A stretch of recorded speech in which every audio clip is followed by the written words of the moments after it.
everybody, it's Shelly Hoffman, and today I'm with Bob Wicks. And I gotta be honest, Bob, it feels like it's been forever since I've talked to you, so I don't know if it's because it's not sunny and I'm out and about moving or what, or the days are dragging. But it definitely has felt like longer than a month since the last time I talked to you. So how you been? Yeah, I've been well, thanks. Good. Have a nice Thanksgiving. Had a great Thanksgiving. Just my wife and I, luckily we still like each other, and we were able to sit down and have our turkey at home because no one could come in. That's the problem with that. I had to she and I had to take some time off from work because we left to go to New Hampshire where my daughter lives, and while we were gone, the governor changed the rules. And when we came back, there was a different set of rules we were playing with. So it caused my wife to stay out for 14 days and me to stay out for 7 until I got a test. So, Wow. but now we're staying on top of it. I mean, really, what if people don't know? You go to Onondaga County ongov.net, and then up on at about 2 o'clock in the website, it'll say COVID-19. And if you're going out of town or if you're involved in anything where you have any questions about COVID, that's a pretty good website, and that's the one we're using now.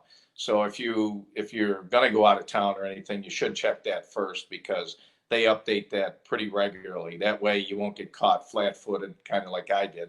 Yeah. But we were already out of town when they rules. So, You know what? what It do you wouldn't. know about that? Yeah, it wouldn't have mattered. In my industry, we were trying to keep a list. So if somebody wanted to see a property, we would say, okay, if you've been to these states, if you've been to these states, if you've been to these states. Now we just say if you've been to the current list, right? Because it's changing. You can't make a form and have it a standardized form because the list kind of comes and goes based on the amount of cases. But I had that fear when I was going to Pennsylvania all the time that I was going to get put on the list. So the relief to me was when Cuomo said, if it's a connecting state, it was going to be too hard to put it on the list. Right.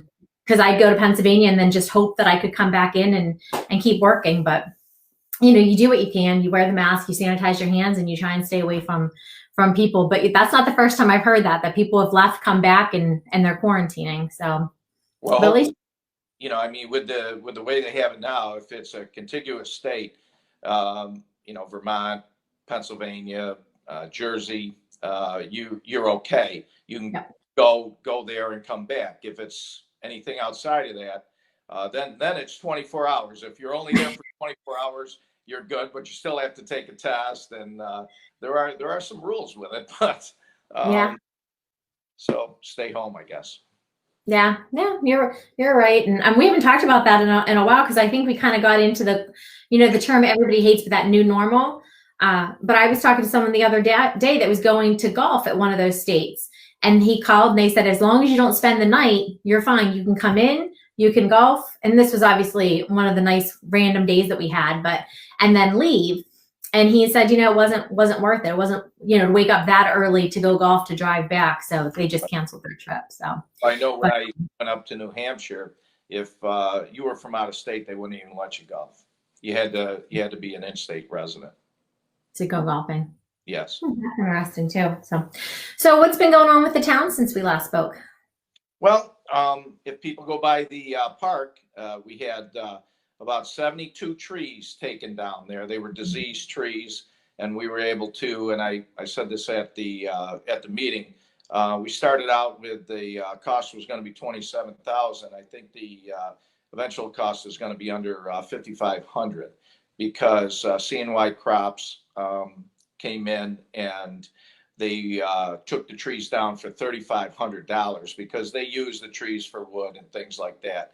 So Josh Allen is the person responsible for that. And then Timber Trees, Stan Dombrowski, he came in and he ground up the stumps for us. He should be, I think they might be through now because there were 71. They went halfway through and they were doing it for $25 a stump, which was significantly lower than anybody else we got. So, I mean, price from 27 down to 55, we did okay with that. But, we had some help from the local businesses. But if you go in, there's a lot more. If you look at the park, it's more wide open. And some of the things that we're trying to do with the park, we're trying to get more open space because space for people to come in and either play football, soccer, lacrosse, whatever, is at a premium in the county. So we're trying to do things a little different in the park, make the park more user friendly to more people. And some of that, you can see the house that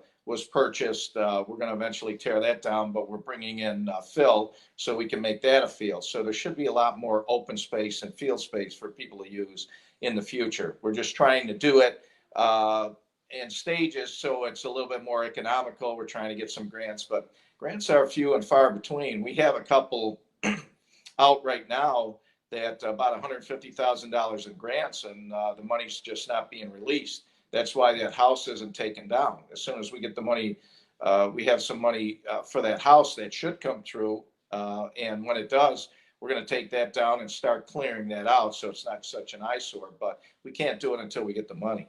And another $100,000 for the highway that hasn't been released. So we'll see what happens with that. When you say it hasn't been released yet, is it still kind of budgeted to come, or it's just up in the air? It's according to Assemblyman Barkley, we should get that money, but the problem is the state's in such financial hardship that, and as well as the county, but the state specifically, that's where that money's coming from. They haven't released it. So I was told that we will get it eventually, but they haven't put an end date on it. I thought we would have received it by now, but I was wrong about that. So hopefully the early part of next year. I think, if I was to guess, and I'm only guessing now, that with a change of administration on the federal level, with a change of presidents, I think the governor is hoping that there'll be a little bit more flexibility in how much New York State is going to get. So if we get more, if we get a federal relief more than he thought he was going to get from our current president, then we're probably going to get that money sooner than later. But everybody's a little tight on cash right now, so I'm not. I can't put an end date on it. I just wasn't, I wasn't sure, because I know one time when I talked to Brian May, he said a lot of times when money's been designated for something, it's hard not to, to put it in that category. So I wasn't sure if that grant money applied for what Brian was talking about that day.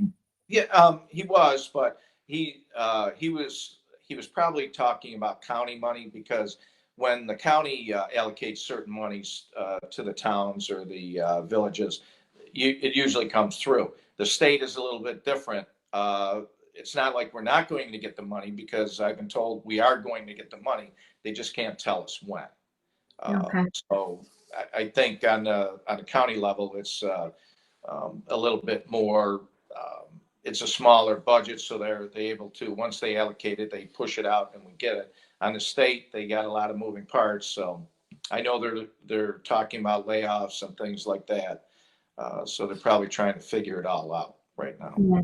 Yeah. Before you go off parks, I saw, I didn't attend the meeting, but I typically pay attention to him on Facebook, social media. But I saw Tony Birkinshaw, who was part of the Parks and Rec program. He's left us and taken a different position, which I just want to throw that out there for people that maybe don't follow social media or didn't see the post on Facebook. But Tony did a lot for the parks and the rec, and it's weird. 2020 has been kind of a strange year. So things that have been a staple in my mind sometimes are making different changes or whatnot. But it's leaving my mind. You probably know, Bob, where he went, but just right down the road, right down 31. So he didn't go far, but he did take a different position for Parks and Rec, correct? Well, he went to the Village of North Syracuse. They have 9 parks there, so they offered him more money in another position. And I don't blame him. I told him, sometimes if you can get a better position, a higher paying position, you should move on. There's no hard feelings with that. When you have good people, people move. When I was with the Village of Marcellus, I was losing people all the time because the people I had there were very good. And I don't blame them for moving on and taking another position. But yeah, we're gonna have to find someone for that position. And again, like I said, we're gonna take a look at, what direction we're going to go in with the park. I think that, some of the things that I'd like to see is having facilities in that park that don't require a lot of personnel hours. So the people take care of the park, and then people can come in, use basketball courts, use volleyball courts. I'd like to see some athletic equipment. They have outdoor athletic equipment where you can get a workout. I've been looking at that for a while, and I'm doing some research on that. There used to be grants for that. But I'd like to see something like that in there. We're redoing the tennis courts. We're adding some extra pickleball courts because those are things that people ask for. We're putting in Right. some goal in there, and Can I just ask, do you think though, I mean, going back, I know I chuckled at the grant money coming, but with COVID and with the encouragement to stay local and do things local, I mean, and I'm just throwing this out there, it's just my thought, but wouldn't it make sense to put grant money or to give communities money to do things like that, to keep people from maybe going down to other states or vacations, or, just to keep people local? I mean, that's the big thing, right? Stay home, stay safe while we're going through all this. well, that's one of the things that we've been looking at with the park. What can we do to get more utilization out of that park so that more people, when I was before Tony left, we had a conversation, and I said that I'd like to see that park utilized by people from 5 years old to 85 years old. So how do we do that? And that's, if you have this athletic equipment in there that you don't have to belong to a gym. And where I saw it, my daughter lived in New York City and then in Boston, and they had them in all the bigger parks. And with some of this equipment, you'd have personal trainers bring their people out into the parks and actually utilize it, as opposed to in the gym in the summertime. Well, if we had that here, they're almost maintenance free. I think if you throw a little coat of paint on them once a year, that's about all you have to do with it. So your initial investment, once you have that in, there's almost no cost other than a coat, maybe a gallon of paint. So those are things that when people are there and their kids are playing soccer, they could get a workout in. Or if they're bored, their kids could go over and play cornhole. So we're trying to look at ways where we can have more activities in the park that you don't need people to be there to run them, but that people can utilize them anytime they go into the park, and maybe draw some more people, like you said, more people to the park. And we're going to look at doing different things. We have some ideas about doing some things where it maybe could generate some income for the park as well. You'd mentioned about the personnel at the park. We did have a question pop up, Bob, that's just wanting to know about I guess there's a litter issue, or at least that's something that is maybe getting worse. It says the teams using the park are not cleaning up after themselves, and someone's taken to dumping into the woods. Do you know anything about that? Have they, the people over at the park, mentioned that to you? No. In fact, that's the first I've heard of it, but I'll check into that. As far, when I go over there, it's been in pretty good shape. As far as dumping in the park, I haven't seen any of that. And I go over there fairly regularly, and I haven't been told that any of that's been happening, but I will check into it. I mean, Okay. I've been over there, and I was over there. I wasn't over there this week, but a week ago I was over there, and it was, it looked pretty good then. And Tony never told me that he was having a problem with it. In fact, it was just quite the contrary. The park was in pretty good shape. Okay. I go over it once in a while. I walk the trails or whatnot. It's usually pretty clean, but the one nice thing I would say about our community is you probably could go there in 10 minutes and see something, and 25 minutes later, somebody might have picked it up, right? Because we take pride in the park. So it might just be when you go over there and what you see. But I've definitely seen people cleaning up the park when I've been over there. I just assumed it was their mess. Maybe it's somebody else. Well, we have the park, most of the facilities in the park are closed, like the pavilions and things like that, but the park is open. I mean, you can go in and walk, and if you need to use a field on a dry day, you can do that, but the other facilities are closed. So for that reason, we don't have the same amount of park staff in there. We do have one park staff individual that comes in a couple hours a day. He'll go in and he's cleaning up the when they grind up the stumps, he's been cleaning that up. He'll be plowing the path so people can walk on the path in the winter. He changed the doggy bags to make sure that those don't get filled up, and he does that on a regular basis. So I'm gonna, when we get off of this phone call here, I'm gonna give him a call and have him take a look at that and see specifically what they're talking about. And Okay. you could get some misfits that go in there. Some people that just don't have any respect for other people's stuff. They go in one time, dump some stuff in there because they're just, again, they're misfits. And fortunately for us, we don't have a lot of those type of people in our community. But that park is utilized by a lot of people. They probably came from some other town. Well, she did just when you talked to him, she mentioned there's spray paint cans and tires in the woods. So just to give him an idea, maybe what he's looking for when you do talk to him. So, but I did see a live video somebody had posted about the trees getting cut down, and it was kind of neat to watch the way that the trucks went in there and did that. So, but I need to go check out the openness of them. Are you going to be planting more trees to replace those ones strategically? Because I know you talked about having open spaces, but yeah, we're going to have to take a look at. There's a long range plan for the park, and we're going to have to look at that as well. We have the comprehensive land use plan. I'll get into in a minute, but a long range plan for the park. What do we want to do? So we're looking at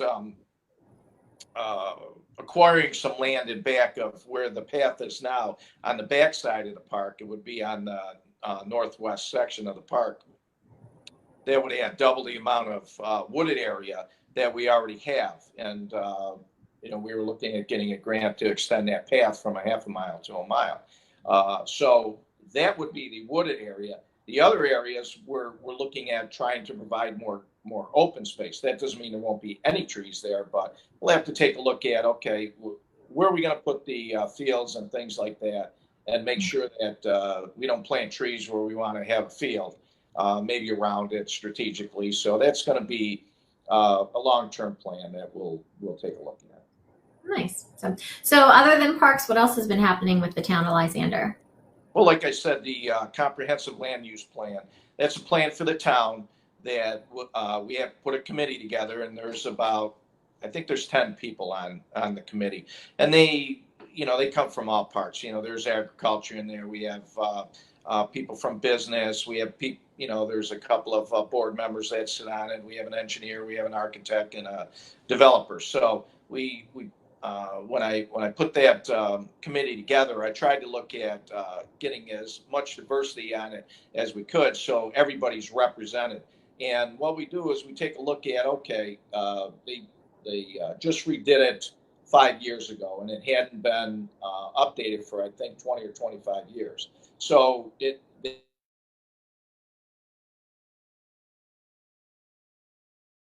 all we're looking to do is updating it to make sure that we take a look at things like traffic. Has the traffic patterns changed at all? How about development? We have incentive zoning that we're looking at. Is that still appropriate where we have it, or do we need to take some away? Do we want to add some things like that? But one of the big things that I asked the committee to look at is solar. On a weekly basis, I'm getting calls from developers to come into the town of Lysander and put solar. Well, these people don't live around here. They come from New Jersey, they come from New York, California, Connecticut, all over the place. And what they are is they're speculators. They're speculators. They come in, they see if they can buy up some land, throw some solar panels on, and then they leave, and they make money off it. Now, what does that do for the community? Really nothing. We barely get the tax revenue from those type of development, and it doesn't create any jobs or anything like that. That's why in our last meeting we changed the law to say that you can only put solar in, or where you could put solar. There were certain areas that you couldn't put it, but we're going to take a look. The people on the committee with the club, we're going to take a hard look at where in the town would be good locations for solar to go in. like we have we're working on a project now down off of Hayes Road where there's going to be some development, but part of the development is going to include solar. The reason we're doing that is we won't get as many uh, buildings, residential buildings, as we would, but the developer's still going to be able to make a profit on the project. But in return, we're going to get about $2 million worth of infrastructure that we wouldn't normally be able to do. And if it goes through, the school will be able to tap into the sewers, which will save them over $1 million. So you're talking about $3 million worth of infrastructure.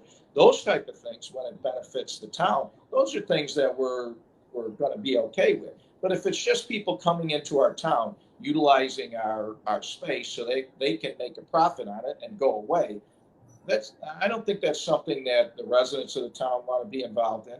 And I certainly don't think it's a good idea.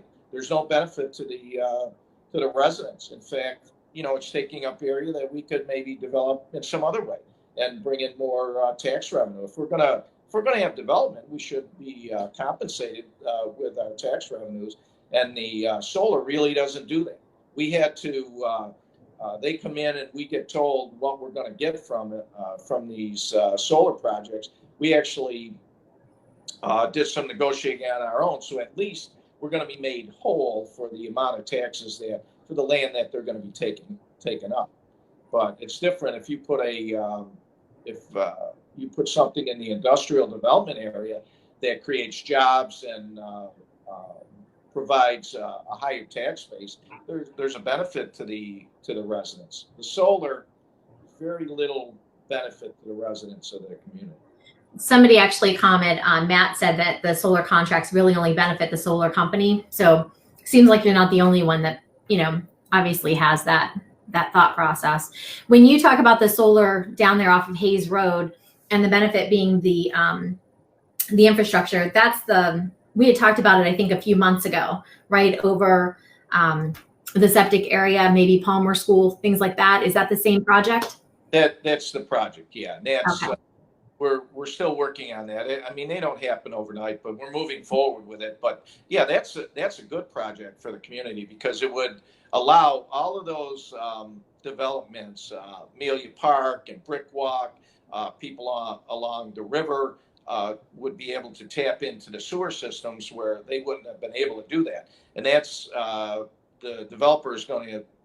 Part of the project, he's going to put in a $2 million pump station down there. Well, this pump station allows more sewage to go into the water treatment plant to handle more sewage. And in order to do that, you need this pump station. Well, we don't have the $2 million, so we weren't able to do that. But if they put that in, then along with that, the benefit for Palmer School, they're on a septic system. Within the next 4 or 5 years, they're going to have to do something. Well, if this project goes in, they'll be able to connect to that sewer system. They can eliminate, which they're not going to be able to do a septic anyway, but it's going to save them $1 million plus on that project. The last I heard was like $1.4 million. If they had to do it on their own and go in another direction, they'd have to go northeast as opposed to coming south. It would cost them substantially more. So these are benefits to the residents because the school tax. I mean, people pay. Everybody in the town pays school tax, so it'll help everybody out with that. Okay, that makes sense. Any other parts of that plan that you guys have been talking about that you want to share, or? Well, it's still in the development stages, but that's pretty much it. I mean, that's a good example of where solar, because the developer cut the amount of buildings in half.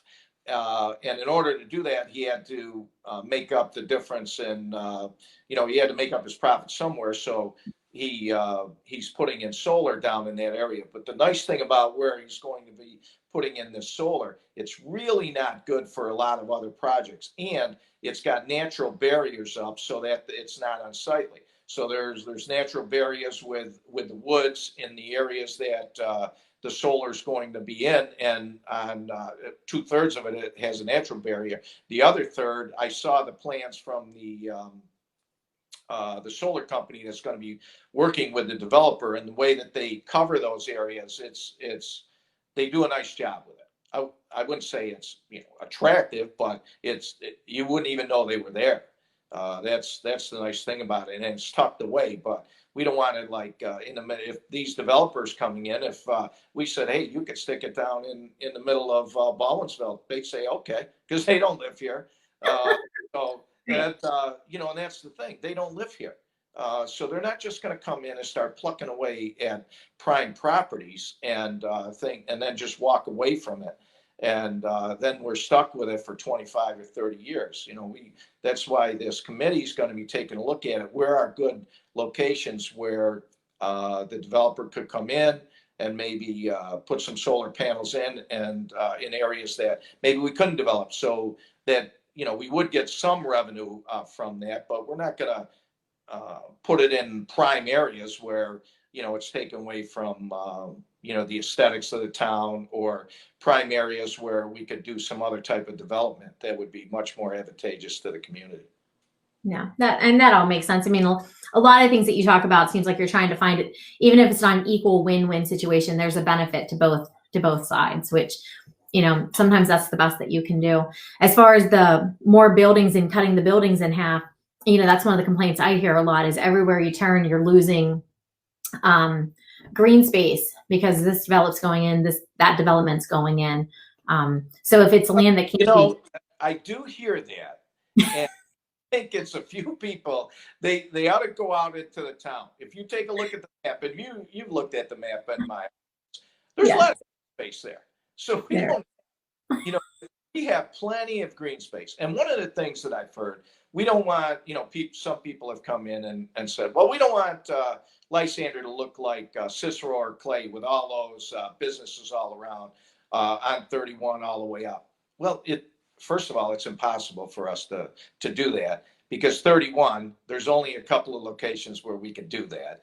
And if you look at 370, there's only a few locations there where you could do that. So to say that, and the only area that we could do it would be west of 690. And that area it's mostly agricultural. It's just not conducive to that type of business. It's out kind of far, and there isn't the amount of people that would attract businesses out there. So for people to be worried about that, I think we got plenty of green space, and I don't see us being overwhelmed by businesses, but certainly we're taking a look at it. That's what the Comprehensive Land Use Committee is looking at. Where do we want smart business? Where do we want smart growth here?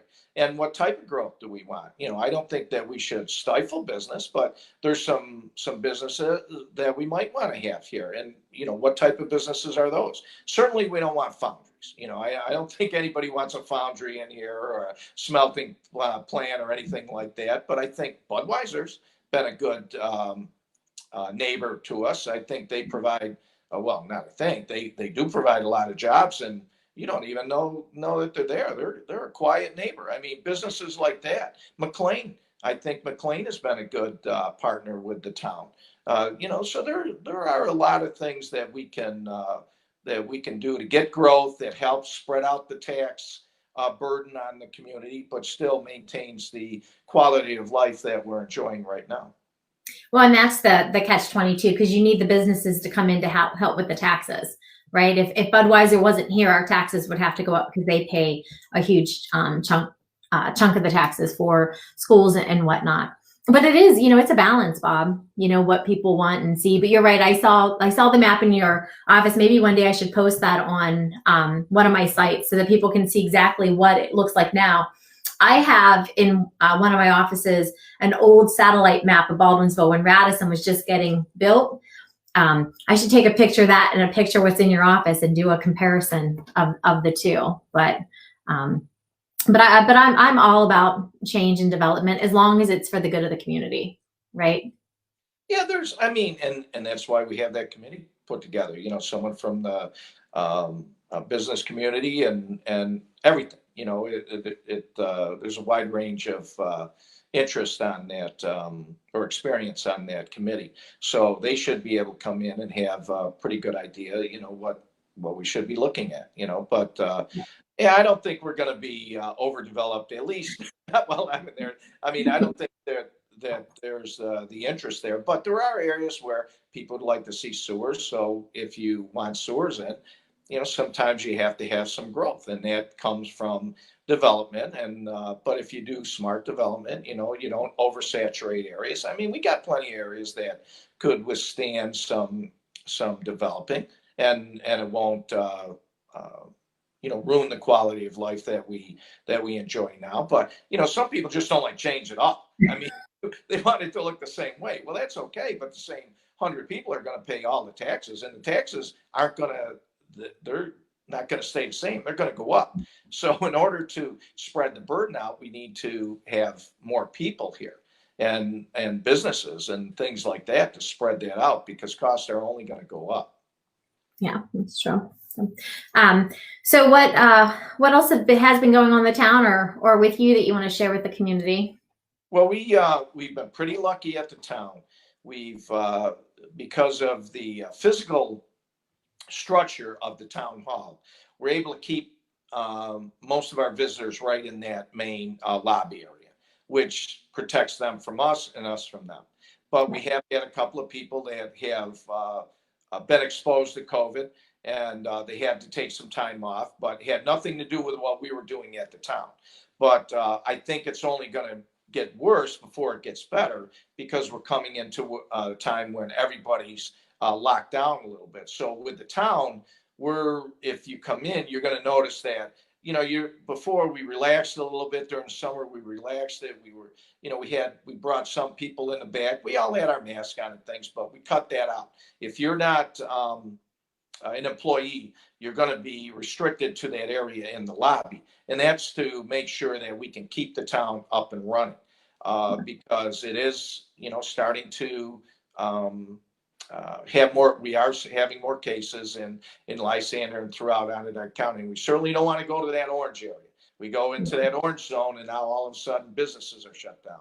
And I think, you know, people don't really want that. I don't want that. And we want to keep our businesses open. So, you know, we're hoping that people, you know, just try to practice good safety habits when it comes to this COVID. But when you come into town, you'll see some of those things that we had relaxed. We're starting to tighten them up again. Yeah. I talked to Jim from the Greater Baldwinsville Ambulance Corps, and he said, I actually think he's going to talk either this week or early next week about what they're seeing and the increased numbers, and try and remind people that, you know, to stay out of the orange, because it is here. And I've run into a couple of people now who they're home quarantining. They have symptoms, waiting for their test results, you know, to come back. And it's just a matter of, you know, there are people that go to the store, they come home, they go here, you know, they're not out. I mean, you really can't be out and about too much anyway, other than some quick shopping. But the numbers are definitely going up. And we talked a little bit before we went live that people are just starting to be proactive. You know, what happens? Angela at Fashion Rescue down in the village, she's setting it up so that if she has to go all online, it's not the big shock that it was right in March when it hit everybody. And you had mentioned same thing at the town. You're just prepared if it happens, you know. And I think that's the best mindset to be in, is just to be prepared for anything. But stay home, stay safe, is what people say. We're keeping our meetings open right now, but what I would ask people, even though they're open, you know, we have them open because sometimes when you have public hearings, and I believe we're going to have one this Thursday, people have to come in and express their opinion one way, either for or against whatever we're trying to get done. That's why we have the public hearings. But the planning board and things like that, they have to have public hearings. So we don't want to have to shut those down. So if people don't have to come into the town and they can do things online, that's what we're trying to get people to do. If you have to, okay, fine. But we're trying to limit as many people coming into town as we can. And really, even though the meetings are open, if you really don't have anything to that you have to speak personally with some of the board members, if you would watch it on TV, that would be better for everybody. If you have to come and there's some issue that you're worried about, that's why we have those open meetings. But we're getting to we have it spread out, and once the rooms are full, they're full. You're not going to be able to come in, but we are leaving them open for the time being so that when we do have those public hearings, we can hold them, because we don't like to keep pushing those things back. But Yeah. what I'd like to see is people, if they don't have to come, watch it on TV or do things through the mail. That'll help everybody, at least for the time being. I think, everything that I'm seeing on TV, we should be okay by next, spring, late spring, as long as they get these vaccines out. No, I'm trying to be optimistic. I mean, it's my natural disposition to just be optimistic. So I like to hear when somebody else is more matter of fact, talk with optimism, Bob. So thanks. Is there I'm anything else? optimistic, but I mean, we've been doing really well, but that doesn't mean that you shouldn't be prepared. And sometimes you have to take precautions. I wish this thing would go away, but like I said, I want to. Some towns have closed down because they had problems in their highway, had problems coming into the town, so they're not even conducting business. We've been lucky. We've been working hard to stay open, and we're gonna hopefully we can just stay open. Modify things a little bit, but we're open for business. So people, if they have to come to the town or they have to speak to somebody, they can come and do that. But that's why we want to limit that as much exposure for our employees to the public and the public to our employees. So Yeah, it makes sense. It does. Well, I know. I think we've covered almost everything that we've talked about. But did anything else pop in your head? I just the questions that kind of came in while we were talking. But like I said, Tony, like you said earlier, Tony left for another position, so we're going to be looking to fill that position. We haven't figured. We'll be talking about that this Thursday, but also our comptroller. So we're going to be looking for a new comptroller as well. So what does he do? That I know, Tony, Parks and Rec, he did the program and stuff. But what does the comptroller do for the town? Our comptroller really doesn't do a lot. I mean, it's kind of late. No, I'm only kidding. I hope he's not watching. No, he does a lot. I mean, he handles all the human resources. He does all the payroll. He does all the vouchers coming in. He has a lot on his plate, so it's going to be a position that's going to be hard to fill. We were just talking about this morning. It really is going to be hard to fill that position, and we're, I'm sorry to see him go because I rely on him a lot. But there's pretty much the way towns operate. Just the human resources portion of it alone is a lot of work. So what we're doing now is I'm taking some of that, starting to take some of that off his hands. And Nancy Mott, who is my secretary and also the receiver of the taxes, I'm starting to get her more involved. So she and I will handle a lot of that human resources stuff that Dave, the comptroller now, is currently doing. Because when the person that comes in, I mean, there's yearly, end of year, and beginning of year reports that they have to do, and they're very, very comprehensive. There's a lot of reporting that you have to send on to the state comptroller's office that we're required to do, and they're very time consuming and very tedious. So whoever comes in, we're going to try and take as much away from that person as we can, so they can just concentrate on the financial aspects of the town. Like when we have to bond, the comptroller takes care of all of that. When we have to do all the banking, the comptroller takes care of. It's a lot, and I've only been there a year, so I'm starting to get involved with it as well. But there's a lot to absorb, and there's a lot of moving parts with that. How long did Dave have that position? Well over 30 years. Wow. So, trying to replace somebody like that, no matter who it is, there's always a learning curve. Even when you're experienced, there's going to be a learning curve with that. But we have to start working on it now because I think his plans are April. But what I had asked of him was that he stuck around a little while to help train the new person coming in. And also, there's an end of year report that we have to send to the comptroller, and also a budget that starts, in August. And let me tell you that those things come up fast. We're always working on the budget, but they come up on you really fast. So I asked them to, at least with the first budget that the next person handles, that he comes in and actually kind of helps them with it and shows them how we do things, and maybe give them some assistance at putting together the next year's budget. No, and I've met him a couple times. Seems like a really nice guy. So I doubt he had a problem coming in to help, so the next person can be successful. Is there I'm just kind of curious, is there a background that person has to have, or you guys have to figure that all out because it's been 30 years since they were hired, anybody was hired? Well, there should be an accountant. They should have, if they have some, and regular accounting and municipal accounting are totally different. To find, hopefully we can find somebody that has a municipal background. The county currently, and I'm going to be making some calls down there. They offered an incentive for their employees to leave this year, and I know there are a lot of county employees that are leaving. So I'm hoping that maybe we can draw from that pool of individuals to bring them out. A lot of times people want to retire from their job, but they want to still keep working. So maybe we can do something with that.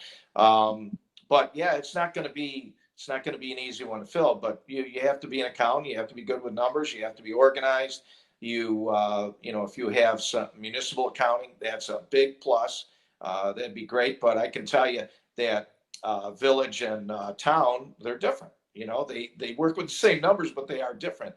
Because you have to understand the laws that go along with it.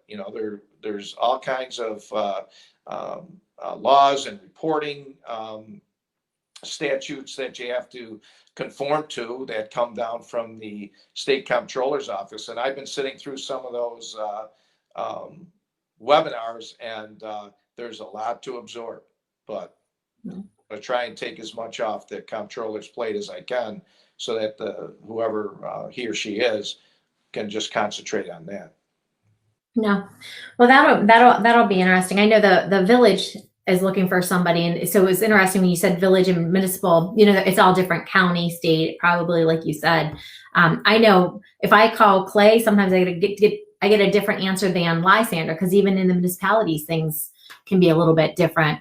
I don't know about with the comptroller's job, but just the way that they run and rules and stuff that they have. So yeah, you can have each town, has their own town codes. So you go from town to town. Some are more strict than others. Some are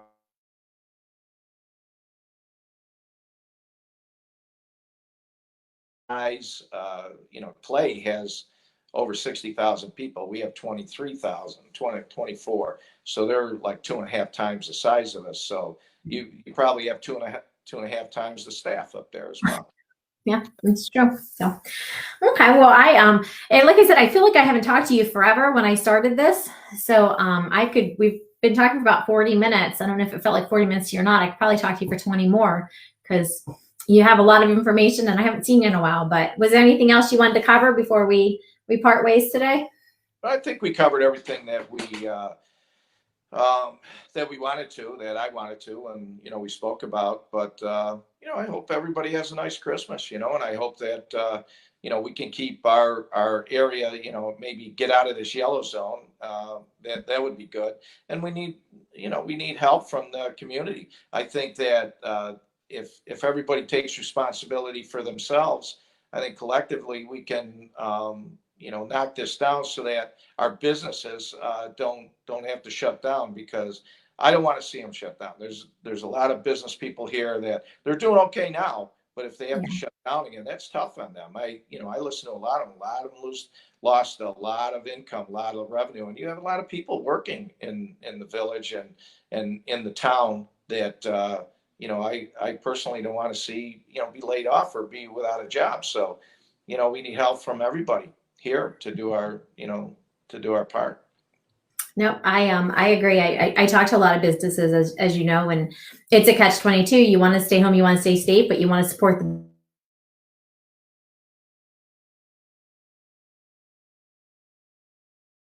within your comfort zone. You know, a lot of times I'll count cars in a parking lot, you know, before I enter, just because that gives me an idea of, even though the number that's allowed in might be over my comfort number, right? Sure. But it's all about me. But at the same time, they're not doing anything that's not within their guidelines. So, Right. Yeah, but and if you're sick, you should stay home, really. I mean, and I've been encouraging anybody at the town, if they're sick, stay home. You know, some people can't do that. I mean, if you work in the service industry, normally, you know, my wife and my mother, you know, they worked in that and for a long while, my friends, and a lot of times you don't have those sick days that you get in other industries. So, you know, yeah. they have to go to work. But if you are sick, you know, if you can stay home and not expose them to it, you know, keeps everybody else safe. Absolutely. So, all right. Well, nice talking with you, Bob, and you enjoy your holiday, and we'll see how things look in January when we talk again. All right, sounds good. Bye. See you.